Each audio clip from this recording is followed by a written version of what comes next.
My name is John Bates, and my role at JAMS is a mediator. I would say that I've been mediating since the mid-1980s, first as a judge pro tem conducting settlement conferences, and then doing mediation as part of my litigation practice at the Cooley firm in San Francisco, and then ultimately as in private practice following that, which would have been the end of 1990. I think that the currency for mediation is communication.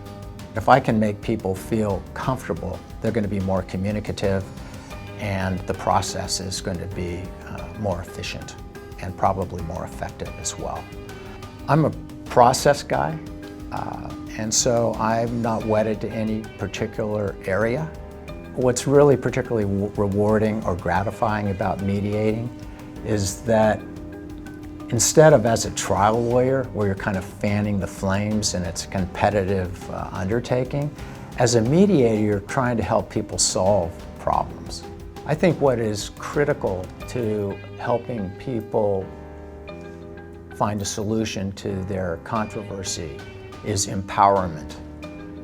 If I can have them feel that they're in control of their destiny, and they're the ones that are making the decision as to what makes sense, that's what drives deals.